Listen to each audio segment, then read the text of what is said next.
Go get back your family. Go get back that relationship. Go get back your joy. Don't just wait for somebody else to give it to you. Go get back your peace. Go get back that spiritual territory that has been lost in your family or in your home. Go get back your marriage. Go get back that God thing that has been taken from you because it's not somebody else's to take. It's been given to you by God. But you got to go get it. Notice in this passage, God didn't go, well, I'll give it to you. He didn't say, well, I'm going to make the Amalekites give it back to them. No, he said, David, you go get it.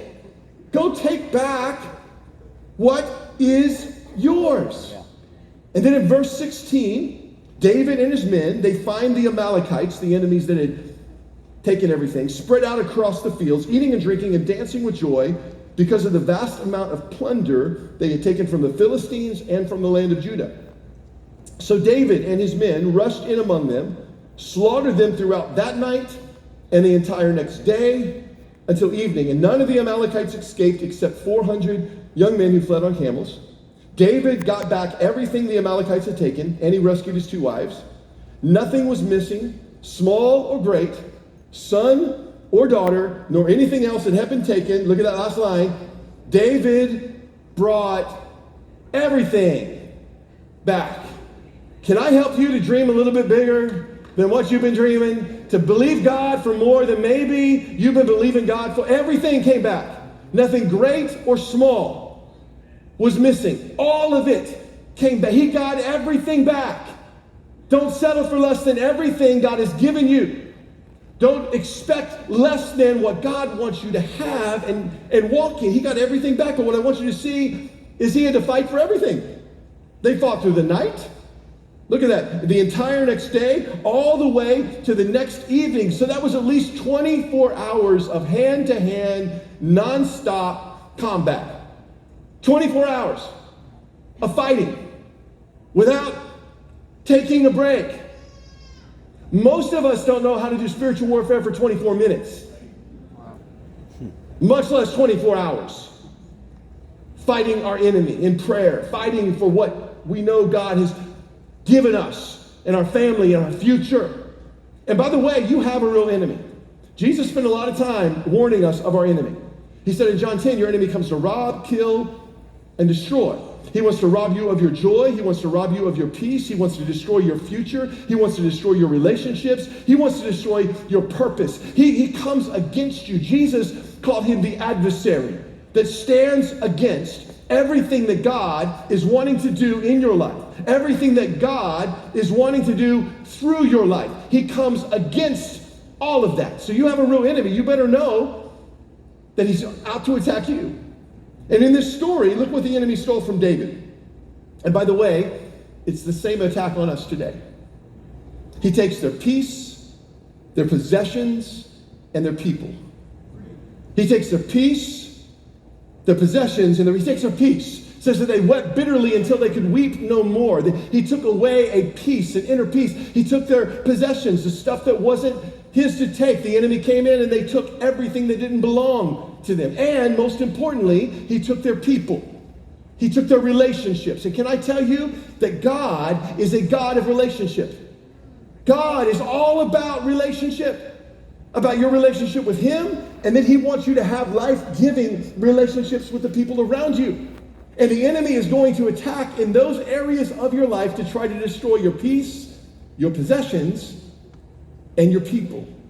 So you've got to fight to take back what has been lost. So how do we do that? Glad you asked.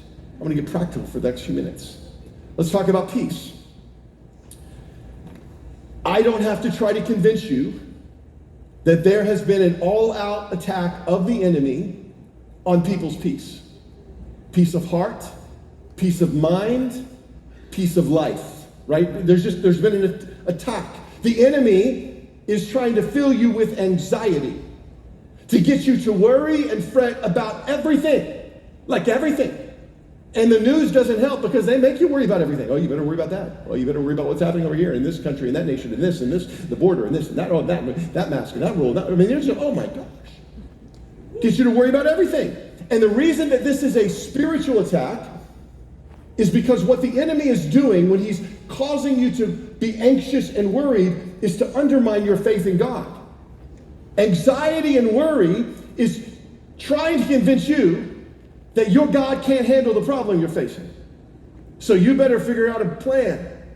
Or maybe your God doesn't really care about you, doesn't care about what you're going through, so you better care about you, and you better care, and you better work it, and you better. It's all to try to get you to doubt God, to undermine your faith in God, that God is who he says he is, that God can do everything that he says he will do. And so the enemy attacks through anxiety and fear and worry.